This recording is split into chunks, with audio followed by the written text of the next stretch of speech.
Here it is, guys. Finally got time to start working on Big Rick, the K5. This is the 14 bolt we've been slowly messing with. And so I was saying before in the other videos with this thing, it's the first time I've tried to rebuild, well, kind of rebuild, I guess you could put it.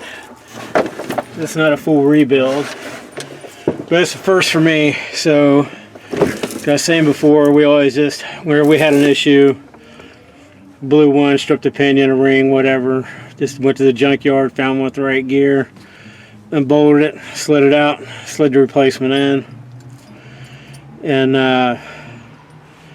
we wanted to learn a few things, so we went ahead and decided to put, had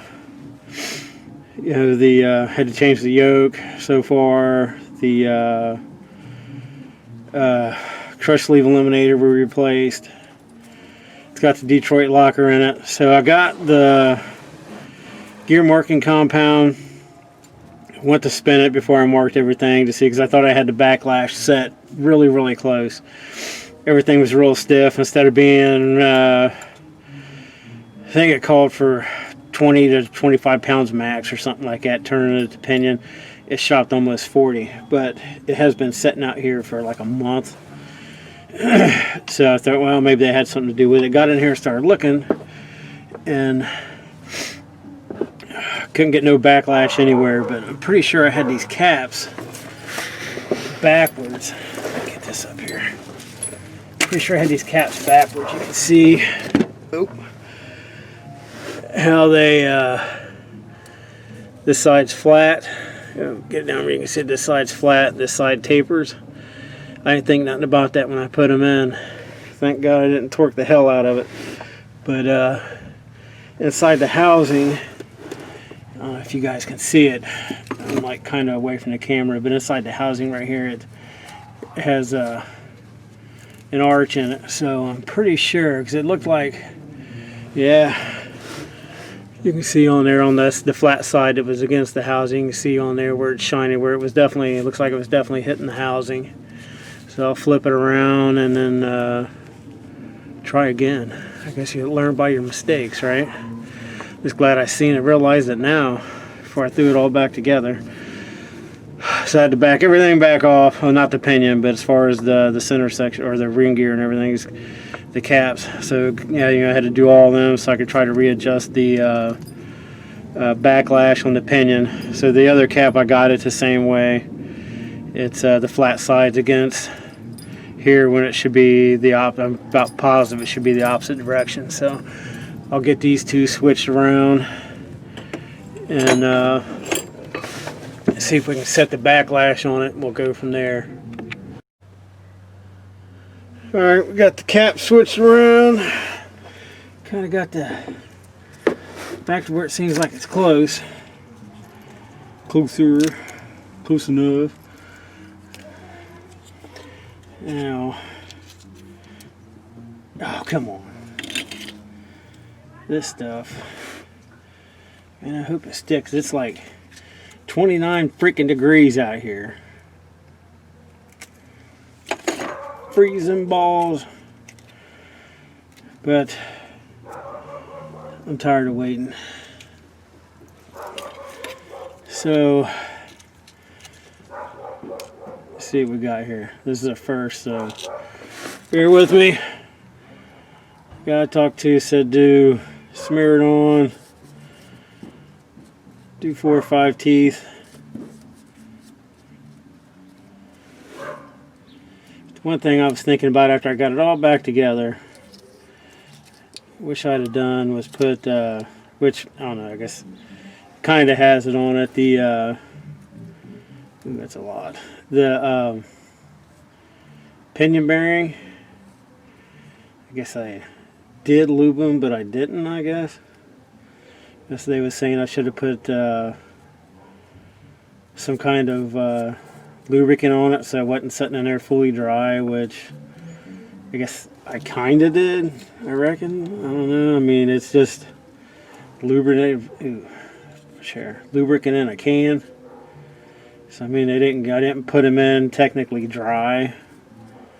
I just Kind of wish I would have put a little something on them. I'm sure probably doesn't hurt. Just the thing I'm concerned about is just where it's so cold out that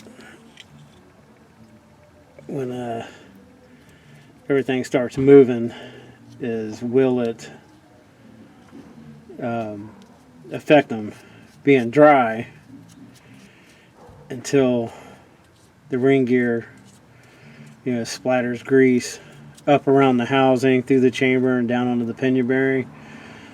Will it make a difference? I'll do one more. Will it make a difference on the stress of the bearing? Because the bearings, if you remember, we didn't put a new bearing in it. I put a used one, or didn't put a used one. Left the one that was already in the carrier. I just left it in it because everything on it looked good. No flat spots, no chunks missing. Everything was still good and tight.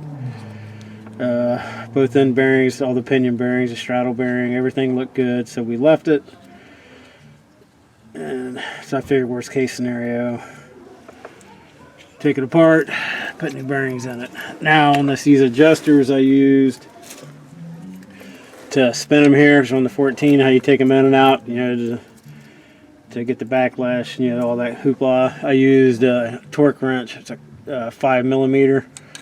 Fits right in the hole perfect. To spin it around side to side. I haven't put the keepers back in yet. I don't even know if you're supposed to put them back in before you do this part or not. But I'll spin the pinion around real quick and we'll see what we got.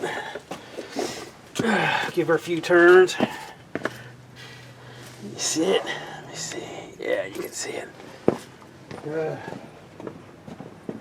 It'd be so much easier if you have another person helping you. Now the foot pounds on this, when I first came out and started messing with it, when we first started the video, I rechecked this and it was pushing 40 pounds to turn it. And I took the caps off, switched them around, and now we're back at just shy of 20 foot-pounds to spin it. So that's a major difference. Oh, come on now. Oh God, yeah, this is definitely so much easier with another person, considering I can't tell where I'm at on the ring gear.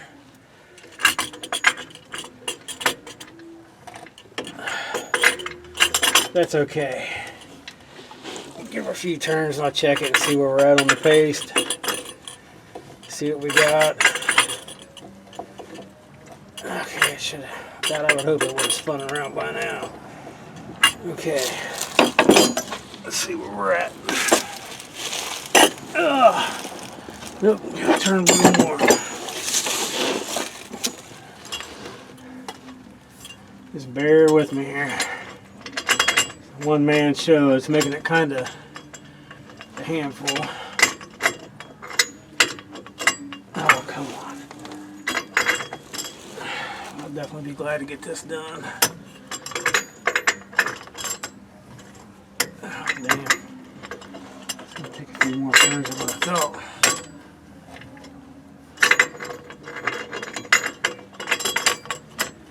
It'd be nice to have it on the first shot. And that backlash is really, really close. I think I got it too thick. Oh no, maybe not. You can kind of see it.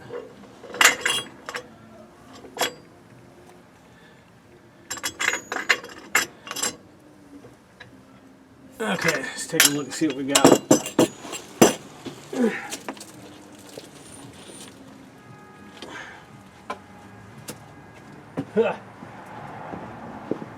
All right.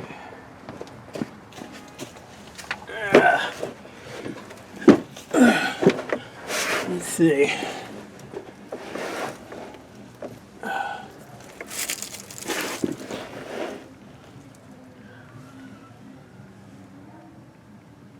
Well, shoot, man.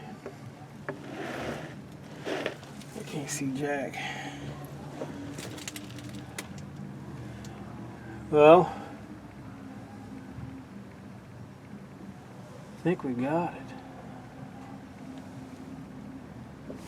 Let me see.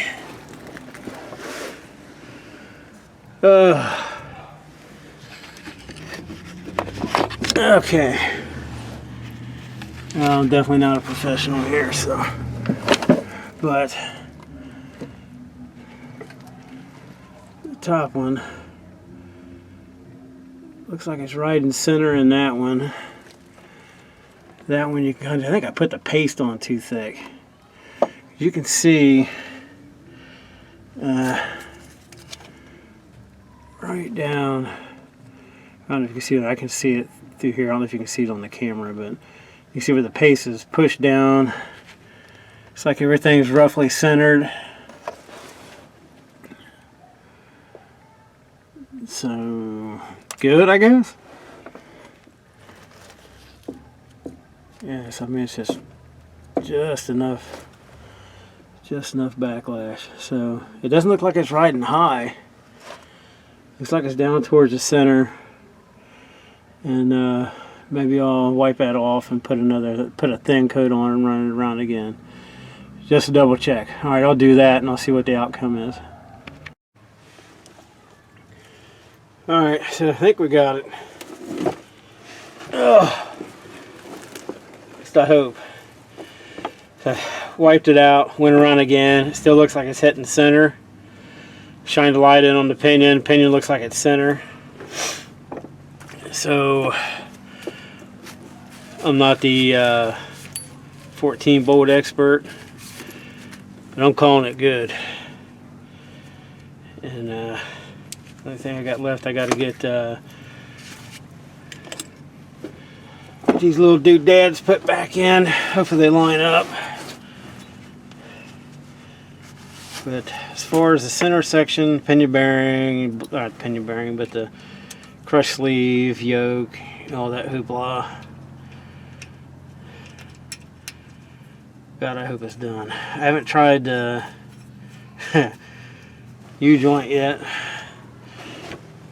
It's same width as a standard 14 on the yoke, just a heavier iron, from what I'm told anyway. But so it should U-joint should fit right in with no problem.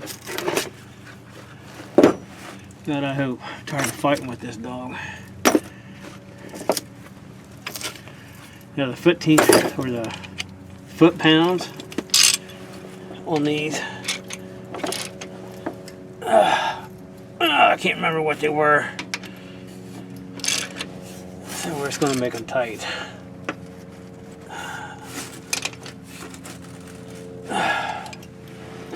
Works for me. So, as far as I'm concerned, it's in there. Best I can tell, in the teeth, everything is centered. The backlash is, it may not be perfect. It's like super close. I'll run it. I'll put it on stands or something and get everything together, put it on stands, fire it up, and just let the axle sit here and just spin. Let it turn for, I don't know, 5-10 minutes or so. Shut it off, drain it back out, check everything, you know, and just be on the safe side. But I think we're in there. Get the diff cover back on. So got the diff cover, get it back on, get fluid in it, get the dry shaft hooked back up, and I still have to do the you can see it there, the inner, which I'll check where it's apart, but I'm pretty positive it's the inner because it smelled like gear oil when we had it, the inner seal. So I have to get the get the drum, everything off, check all that out, and the brakes still need bled, but that's a whole nother different video. So, but as far as I'm concerned, we're good here. I'll get the cover everything back on. We're one step closer to getting her out in the mud, and starting to get dark. I think we're down to 29 degrees. We've got to get it done.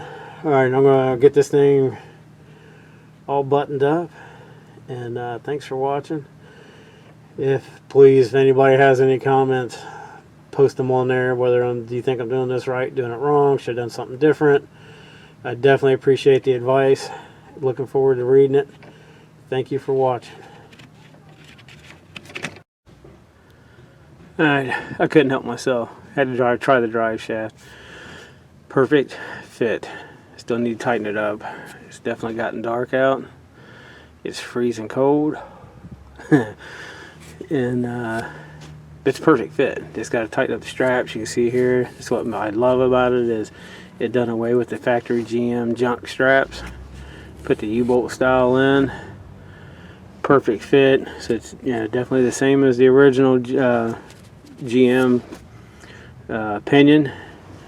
And it's kind of dark. I don't know if you can see it or not. That's the lip that snapped off on the old pinion. She's in there. Got the cover on.